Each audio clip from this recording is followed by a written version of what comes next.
you were doing the right thing by continuing to eat that. But today, we're going to separate the fact from the fiction to determine whether or not we should be heeding that advice, or maybe on the other hand, just throwing it in the trash along with the eggshells of the eggs that we continue to eat. This just in. Turns out that eating eggs raises your blood cholesterol level. Are you in danger? And so this one might be one of the most recognizable claims of them all, because for years people thought that dietary cholesterol led to increases in your blood cholesterol levels. The good news is, things have changed quite a bit. It was once thought that you could only eat 300 milligrams of dietary cholesterol in a single day. The problem for egg eaters, one large egg had 200 milligrams of cholesterol in it. In 2015, however, the Dietary Guidelines Advisory Committee recommended that we don't even track dietary cholesterol anymore, allowing us to eat as much as we want, as long as we're being mindful of the amount of trans fats and saturated fats we're selecting. The bottom line is there is no direct link between dietary cholesterol and your cholesterol levels, and so if this is one reason why you've been avoiding eggs, we can file this one under exaggerated and just throw it away. So not so excellent news for those of you that eat eggs. Turns out that eating eggs raises your risk of heart disease.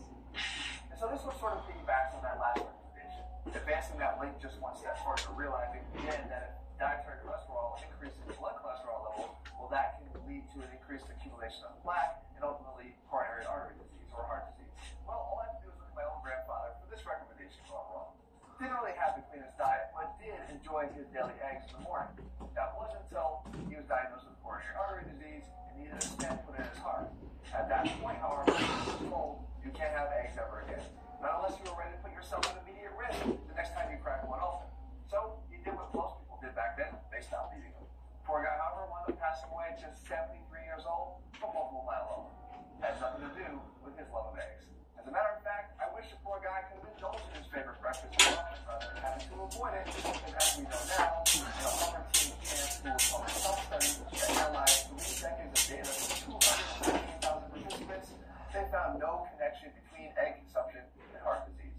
So while my grandfather had to avoid his favorite breakfast, hopefully now, on the basis of that recommendation, you won't have to. You're not going to believe this one, Jessica. But it turns out that you should be avoiding eating the egg yolk, as they are more dangerous than terrorism. Now, I have to admit, this is one that I fell for almost line and sinker, and as I may have related in the past, it kind of sacrificed my health in the process, because I was looking for the no-fat food. I was proud of the era of seeking out no fat when it came to your diet, and it did get better, but at the same time, I think it probably cost me in my overall health. You need fats in your diet, especially you need healthy fats in your diet, and that is exactly what an egg provides you. As a matter of fact, all the fat in the egg is in the yolk. By throwing away the yolk, you're throwing away a lot of the nutritional value and the purpose for eating the egg in the first place. Now, again, if you're on a very low-calorie diet, you're getting rid of 55 calories by tossing the yolk in the garbage. But the same token, I ask you, how significant is the 55 calories? Even if you just mix in one full egg with the egg whites that you prefer, you're still at least allowing yourself to capitalize on the vitamin B12, D, A, K, E, choline, and all the other vitamins and minerals we talked about that will benefit you long term. Try not to be as fearful as you once were of the egg yolk in particular, and have the whole egg and be comfortable in the choice that you made. Looking to lose weight? Well, that's bad. You should be avoiding eggs in your weight loss diet because they're making you fat.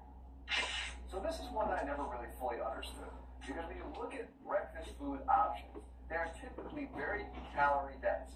For instance, if you took even 4 eggs, that'd be 290 calories total. But if you compare them to something like a short stack of pancakes from IHOP, you're at 420 calories. Or even a simple plain bagel at 300 calories, mind you, before you added cream cheese and other things to it. Or even if you had a custard-filled donut from Krispy Kreme, now you're at around 400 or 500 calories. So the idea being that these are calorie dense just doesn't really hold up. And beyond that, look at the protein content of those different foods. There's only one of them that's worth a damn when it comes to getting meaningful protein in your diet, and that, of course, is the egg. And in those 4 eggs, you're talking around 30 grams of protein. The act of eating protein itself adds to satiation and allows you to not be as hungry later in the morning. What happens when people eat a calorie-equal diet of bagels versus eggs in the morning? They gain more weight. And you equalize everything else and just have the difference be between the source of the calories, even though the calories are the same. Those that ate those carbohydrate-rich foods in the morning, like bagels, wind up leading to more weight gain in the long run. some of the recommendations doesn't cause you to think otherwise.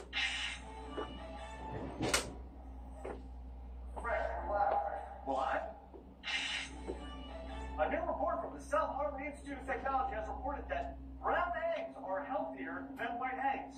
Who would have guessed? Now, the origin of this recommendation might actually date back to a little jingle we used to hear back in the day. It goes a little bit like this.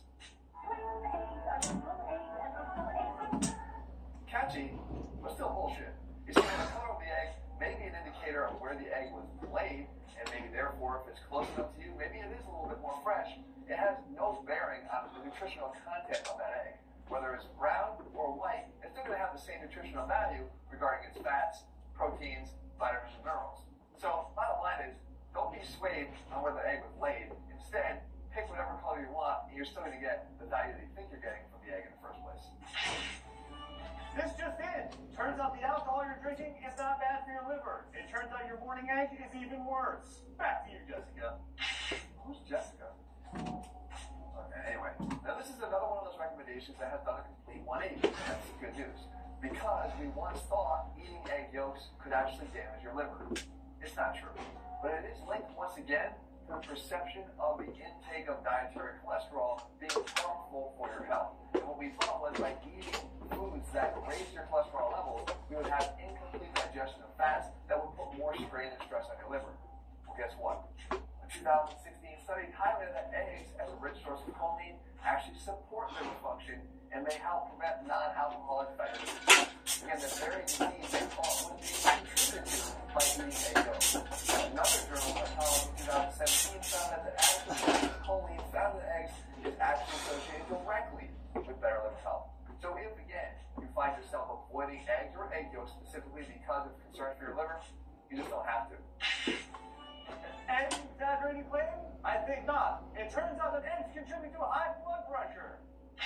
This is another one of those that is related to that assumption that eating cholesterol actually increases dietary cholesterol, which would lead to increases in plaque formation, which would then, of course, lead to high blood pressure.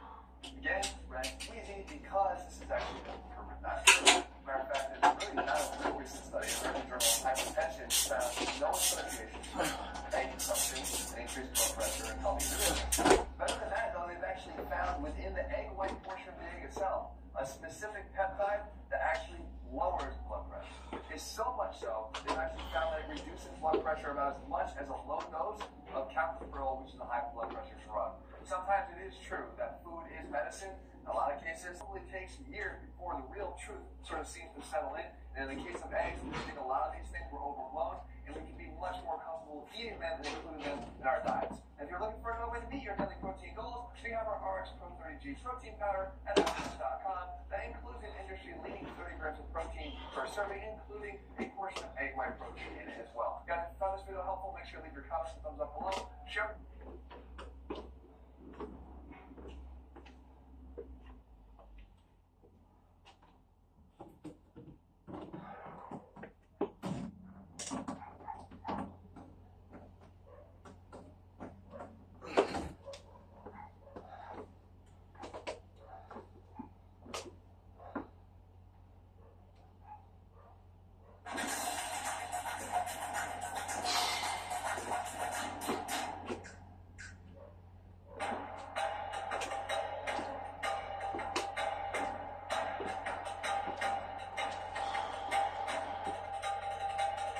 This place is very close to the border with Malaysia. Yes, also one problem is there is human trafficking.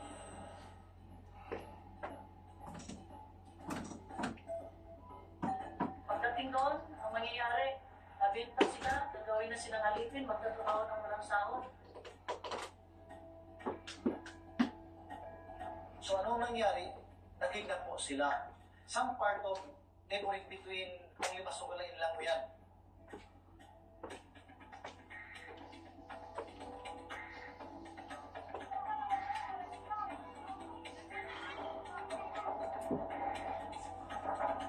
Naasiw sa ako pasal ada ka lang tama ko na problema na pasal ano may na anak ko na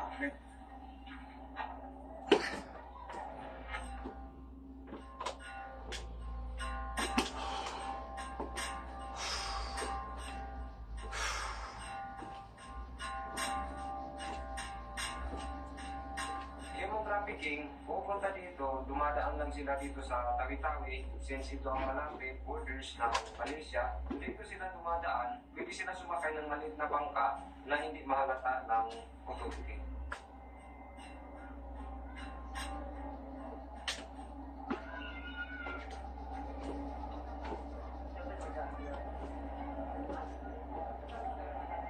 Kung may papasok man, mga bangka, tatanungin natin, hanapin natin yung mga document nila, yung mga papeles nila, kung mga ano na sila, at kung saan sila nanggagaling, at saka kung yung document nila ay bago lang na rin o wala pang nakakuha para makakuha sila.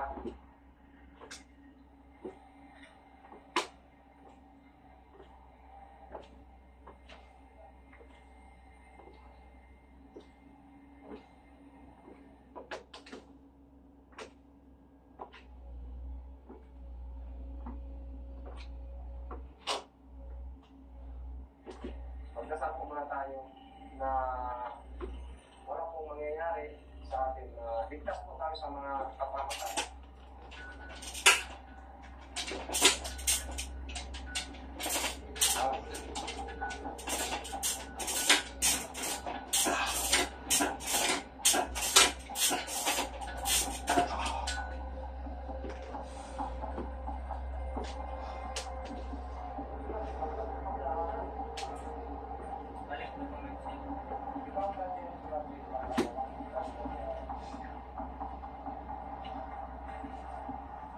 So, wala naman po tayong nakita na mga kainahinala na pumasok dito at palabas. So, magpapatrol po kami ulit, shoreline o sa buong karagatang palibot ng Bungaw Tawi-Tawi para po mapanatili natin yung seguridad, yung peace and order dito sa araw ng Bungaw Tawi-Tawi.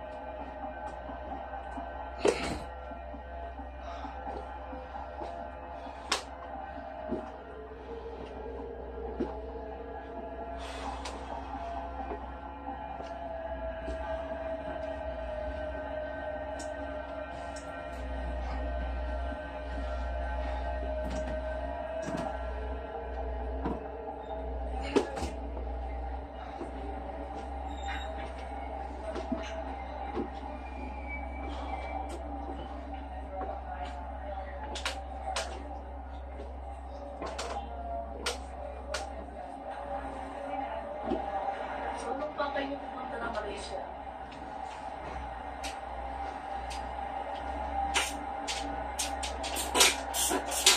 Gusto namin pumunta sa Malaysia para magtrabaho. Tapos dito, yung hindi naman sila sa katunat, no? May mga sindikato dito na kapag alam nila hindi taga rito, dumaan, palabas. Pag kayo ay na-interest nila, silang nakakuha, hindi kami. Pwede kayong benta na nila. Pagdating po doon, pwede ma-injeksyonan sila ng pangkatulog sa ayaw at gusto nila, doon na kung ano yun sa kanila, gagawin sa kanila, magagawa na ng ano doon sa kanila.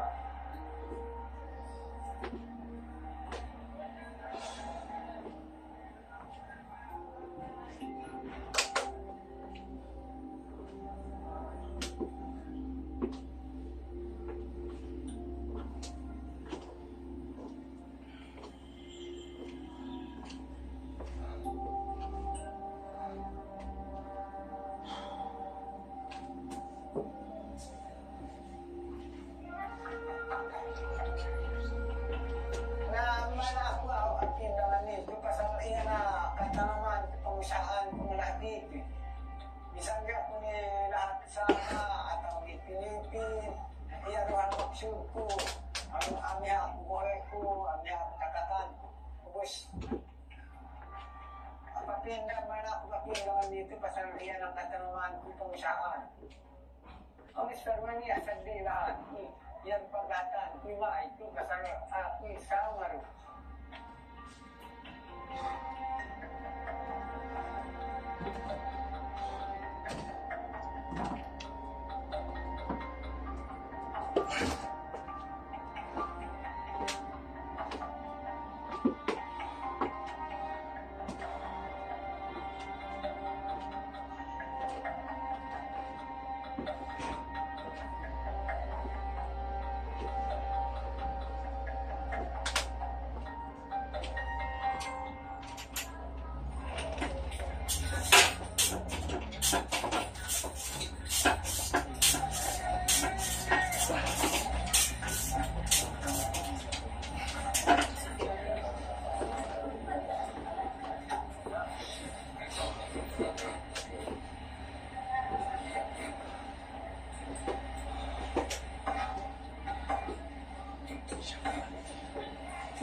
2,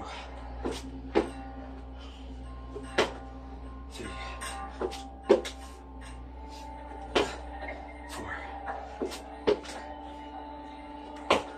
5, 6, 7, Ano nakikita kasi sa mga tao pag military, always bakbakan. Always bakbakan. Yung inaasahan ko talagang mangyari, lalo na sa conflicted areas. Pero hindi man talaga natin kaagad-agad na makuha yung peace sa isang community or isang I know na meron talagang maging changes doon. Like sa ginagawa namin, okay?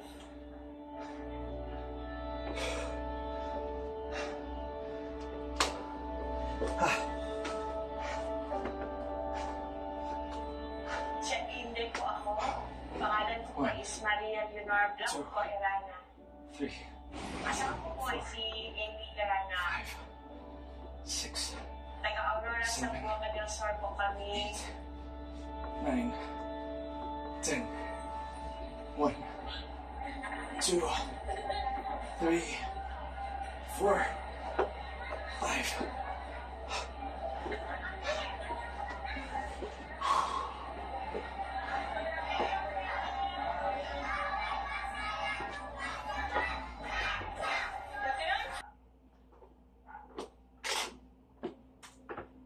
Racing tayo. Line na lang sila, ma'am. Atiman na sila dito. 1, Yan. 2, Hands forward, hands forward. 3, Okay. 4, 5, 6, 7, Sponsor children from K1 to grade 8. 9, The program is for supplies. Every 2 months, 10. you have the K-pop, in which we will give them free mixing.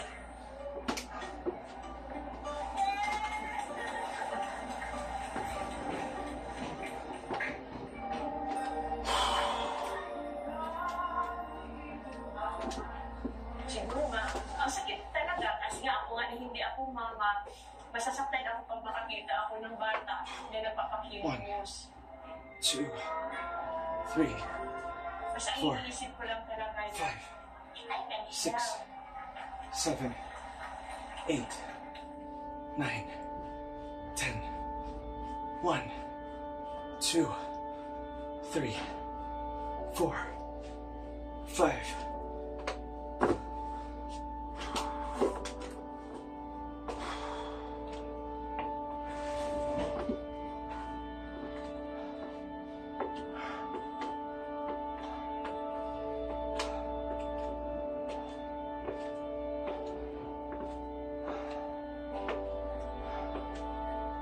Meron din ako na-experience when I was in Halo, Sulu. Nag-medical mission po kami doon sa isang island where na doon ang kinikidnap ng mga akusaya doon tinatago sa isang island ng Simisa Island, Halo, Sulu. 3, 4, 5, Ang mga basyaw din doon, sila ang very prone to recruit 6, as akusaya. 7, Sila talaga kasi Eight. naitanong ko doon kung bakit ba talaga sila ganito. Alam mo anong sagot sa akin, ma'am, they are lack of education. Wala talaga silang alam. Ang abusayap lang ang ibibigay sa ilang pera. The government will not give them. But the abusayap, humawa ka lang ng baril, okay na.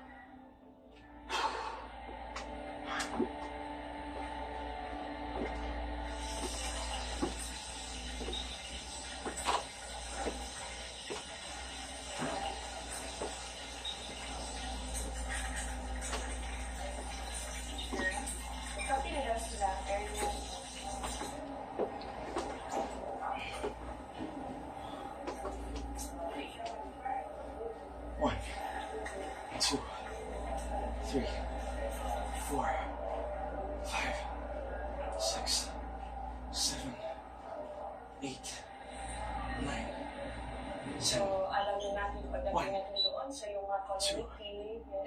inyong pag-iusapan natin kung ano yung mga needs nyo, kung pupuntahan natin, ano yung mag-isip yung sa mga residents nila. Yung maliit lang na talaga ang Dilatan Island. This place is very close to the water, Malaysia. Yes. So, yung mga problema dito, ito po ay politically, Joshua, human trafficking. Because once Andrea is very close to the other country, 100% human trafficking is there.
Sa Sibuto, tao mo inangansa.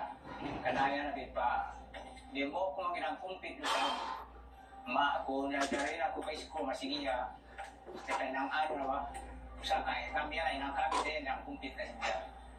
1, 2, 3, 4, 5, 6, 7, 8, 9, 10. 1, 2, 3, 4, 5. Okay.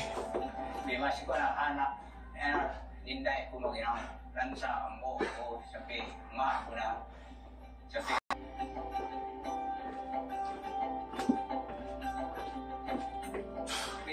Lansa rin, kuhinang yan ay, pag-hindi ito kan, pag-bago, Balano na to ano nga siya, tapos bilangan ko yung identity niya, nagsanan. Para sa kaya na. 3,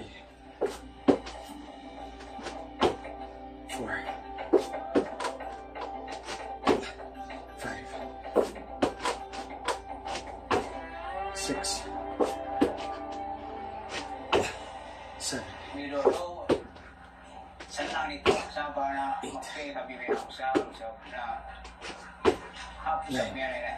So, tingin na mga ano, taso, number ang pere kami. Mga niya, usayap na sa nakin, kaya mag-usap, mag-pipili kami ni Sama, dito. Sa nakin, pagkakan, ruhi mo yun, ako dito, agaan, kada kang usap, pere.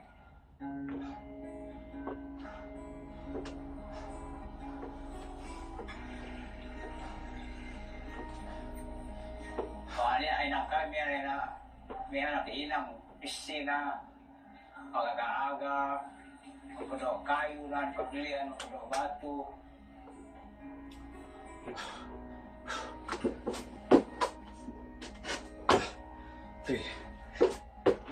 Ay nang kami na desa susah atay ko ang makuha natin tayo ng supaya mura katis niya ang pinangkami. 6, 16.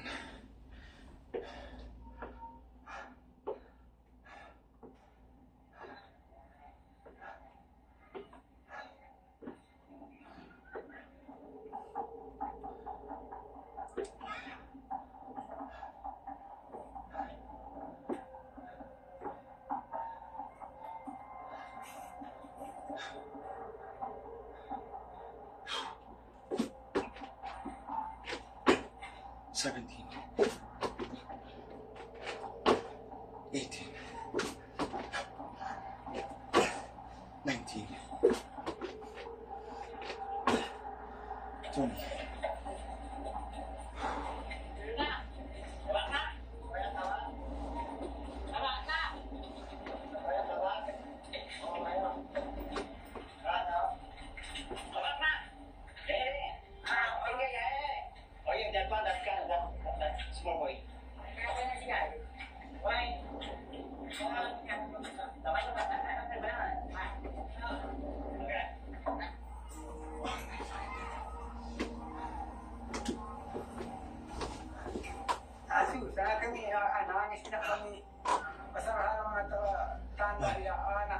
Two, three,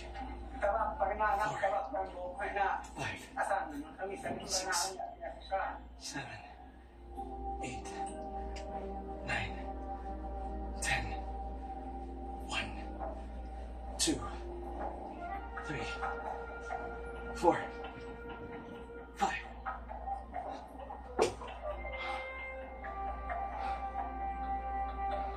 Haram na niya kami kalunan kami, kung na kami alaan nito, pasal iya nakatanaman kami. Pasal dalu-aru aniya, kalungan makaharam niya. 6, 7, 8, 9, 1, 2, 3, 4, 5, 6, 7, 8, 9, 30. Oh man.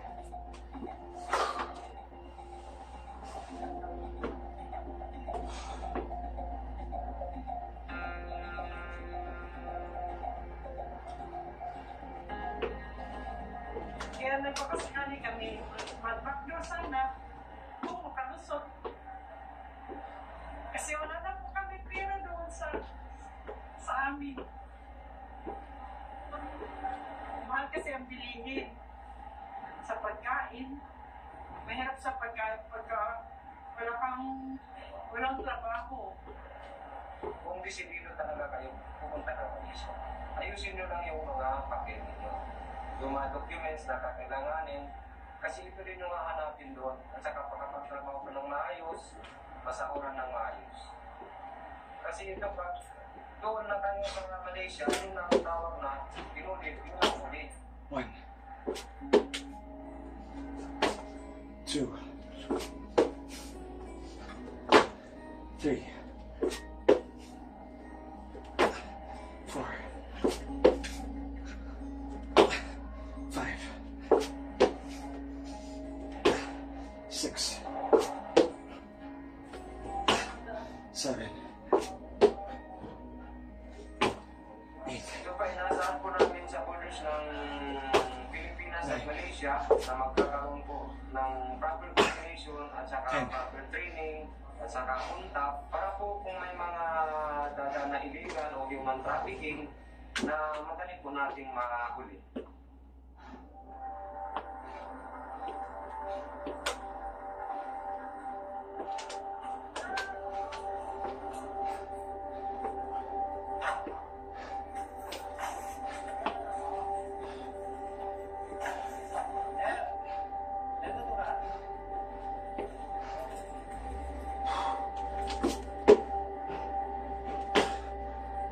Disibuto ini cari cari usaha macam apakah ini kereta kami pergi jambatan macam ada passenger mengangkat barang apakah ngantar orang pergi macam pergi Kalisa menemukan pernah dalam kasih kami terima saja.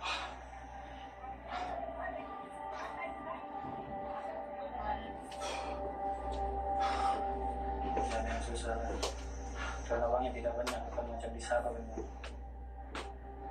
Saya lahir di Filipina, saya dibesarkan di Sabah, Malaysia. Orang tua saya bercerai, terus itu orang tua saya buat saya di Sabah. Siapa yang mama buat saya di Sabah. Di situlah saya masuk di Sabah. Aku masuk dari Sabah ikut illegal Victoria. Aku dari Bungo pilih Datu Perda Sungai Bilis. Di situ yang masuk.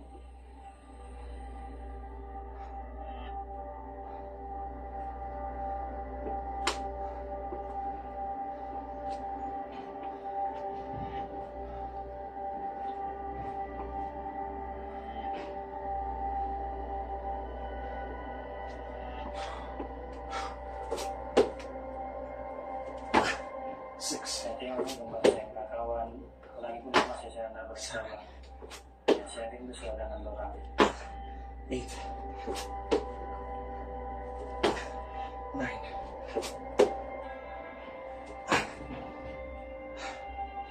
20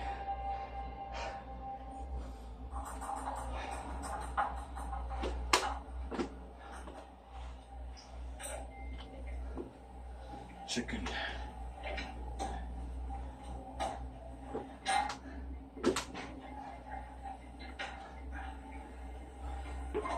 Ini masakan Sabah, Malaysia. Lagi ini banyak orang makan mie goreng ayam nih. Ingat orang makan, nah. 1 2 3 4 5 6 7 Kehidupan bagus. 8 Bukan macam di TV ini, bukan macam di sana yang kalau di sana itu yang penting ada pengalaman, pandai gue masak, pandai gue macam buat rumah, bukan buat ini. 5 Hari kelima bisa naikin sana gaji tinggi bro. Aku bantu orang tua aku cari kerja, cari makan. Sebab saya tiada bapak, sudah satu-satunya mama saya yang saya kasih hidup. Aku balik jadi Sabah, aku ikut speedboat. Juga berharap-harap kocak jalanan jadi laut.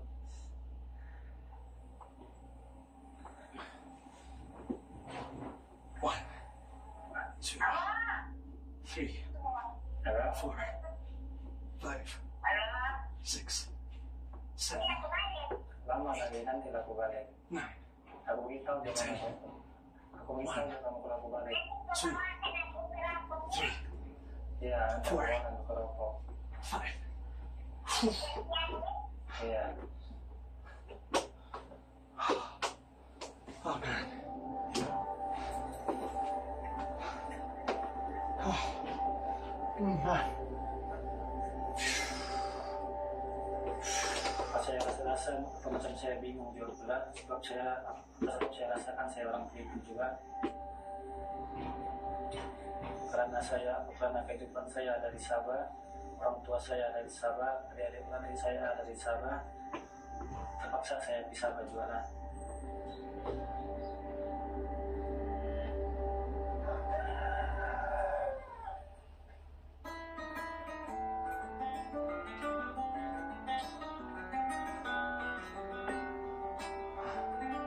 Ako po ay isang produkto ng mixed blood of Esama people and the Tausug people.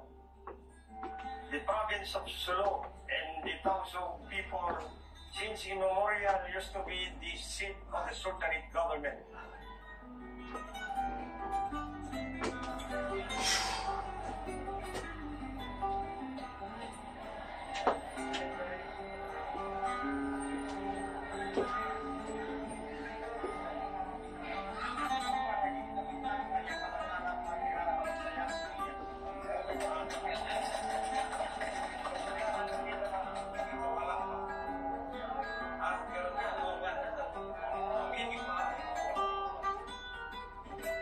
Ang plakang ito ay simbolo na kami po ay kabilang sa royal family of Sultan of Sulu.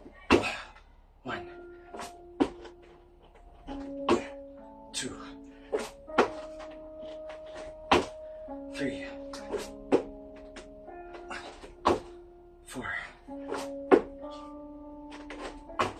5, 6, 7,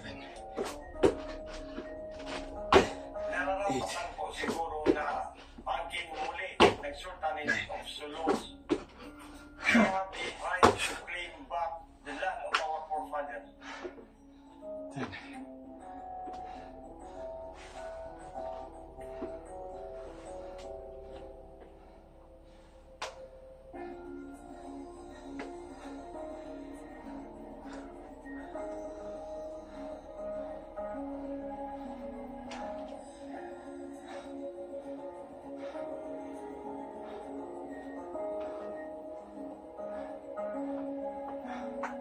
Nangyayari na lang po na nakikita namin sa mga news na wala na po sila. nagkagulo na, siyempre, nalulungkot din kami. Lolo ko yun eh. So, nakita ko na lang, lumalakas sa TV, doon na sila inilibing. 1, 2, 3, 4, 5, 6, 7, 8, 9, 10, 1, 2, 3, 4, 5.